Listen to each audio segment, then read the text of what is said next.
কি সমস্যা? তাই কোনো ক্রাইমের সাথে যুক্ত না, সাধারণ একটা পার্টির সাপোর্টার, পার্টি করে একটা সিআইটু দেয়া, তো এটা তো হ্যাঁ করতেই পারে। গণতান্ত্রিক দেশে কি আমরা পার্টি করতে না, যার যার মতো করে যা যা করবো, তো এটা তো হ্যাঁ তো কারোর গিয়ে ক্ষতি করছে না, তো সেই জায়গার মধ্যে তার মুখটা বন্ধ করার লাগিয়া এরকম করাটা এটা তো ঠিক হয়েছে না। বিরোধীদের মুখ বন্ধ করতে মুখ্যমন্ত্রী মানিক সাহা আজ এমন রূপ দেখাচ্ছেন যা বিপ্লব দেবের দমন নীতিকেও ছাপিয়ে গেছে।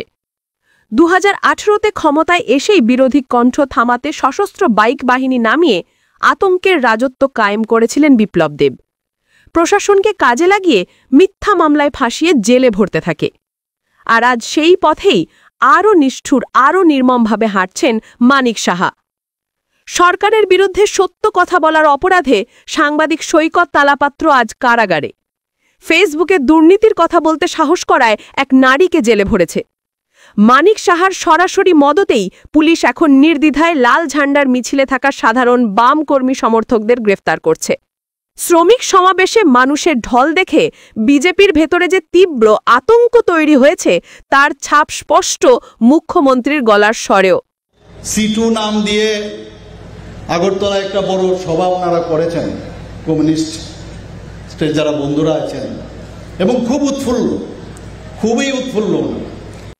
আর সেই আতঙ্ক ঢাকতেই শুরু হয়েছে গণগ্রেফতার। ঘটনাটা হয়েছে কালকে রাত্রে আমার ভাই বিশ্বজিৎ দাস, বাড়ি ডুকলি, বাবার নাম কৃষ্ণচন্দ্র দাস। সে গতকালকে রাত্র 10:20 তাদের পুলিশ, আমরা দোকানে যাই, দোকানে গিয়ে করেছে যে বড়বাবু থানার বড়বাবু দেখাইছে এডিনগর থানা, তুমি চলো।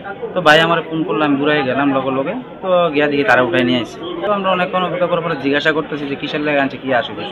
তো থানার থেকে বলতেছে তোমার ভাই কি সিআইটু সম্মেলনে গেছেন? আমি আমার ভাই তো সিআইটুর মেম্বার, তুই তো গেছে। ও তাইলে এটা এমন তো রয়েছে, এমন তো আরো 2-1 জন ওটাইছে, এটা আজকে কিছু হইতো না। আমি কেন, আমার ভাই কি দুষ করছে? আমার ভাই কি দুষ করছে না, পার্টি করে দিতে দুষ করছে দেখছেন আমার ভাই? এটা কি ক্রাইম নাকি? ভারতের গণতান্ত্রিক দেশ, যে যেটা করতে পারে তার মত তো প্রকাশ করতেই পারে। তো মত প্রকাশ করবো দিকে কি সেই জায়গা তার থানাতে নিয়ে আইব, সংস্থা করবো, এরকম তো হইতেই পারে না। তো ওসিবাবু কিছু কয় না, ওসিবাবু উপর থেকে ইনস্ট্রাকশন আছে, উপর থেকে ইনস্ট্রাকশন, এইসব কথাবার্তা। এই ক্ষেত্রে আমার পাশের বাড়ির সঞ্জিত ঋষি দাস, তাইনও আছে, তাইনও লইছে, তাইনও বামপন্থী সাপোর্টার, তাইনও লইয়ে পড়ছে এইসবের।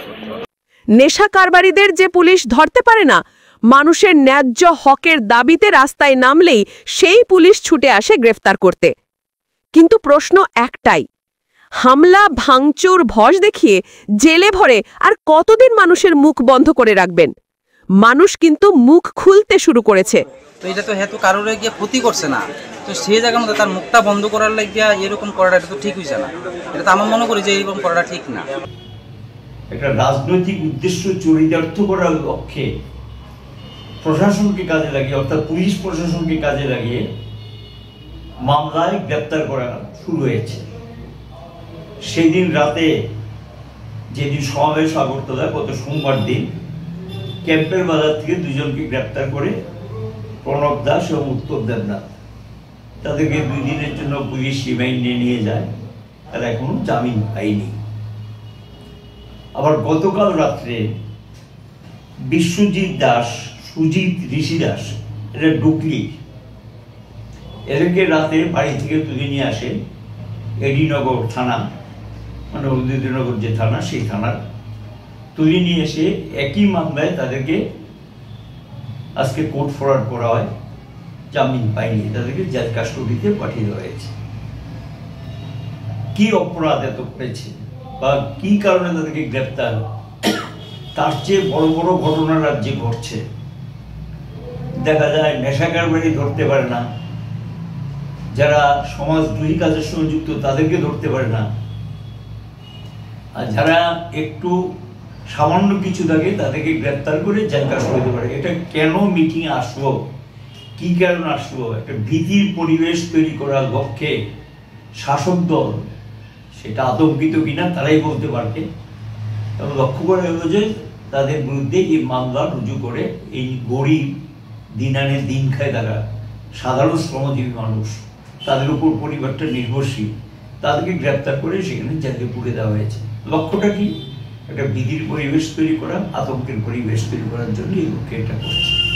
আমরা শাসক দলের পুলিশ প্রশাসনকে এভাবে রাজনৈতিক স্বার্থে ব্যবহার করে এবং সেখানে গিয়ে একটা ট্রেড ইউনিয়নের কর্মীদের বিরুদ্ধে, সমর্থকদের বিরুদ্ধে রেলিয়ে দেওয়া বা কাজে লাগানো, এটার প্রতিবাদ জানাচ্ছি, সঙ্গে নিন্দাও করছি। সরকারকে বলবো যে এটা করে মানুষের মনের কষ্ট, বুকের ব্যথা দূর করা যায় না।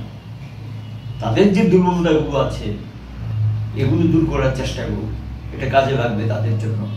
তা না করে দমন পীড়নের মানে আশ্রয় নিয়ে দমন পীড়নের মধ্য দিয়ে মানুষের যে কণ্ঠ সেটিকে স্তব্ধ করে দেওয়ার যে চেষ্টা, এটা করে পৃথিবীর ইতিহাসে কেউ পার পায়নি, ভারতবর্ষও পার পায়নি, রাজ্যও দিকে এই ধরনের ঘটনা বহু হয়েছে, কিন্তু তাদেরকে দমিয়ে রাখতে পারেনি।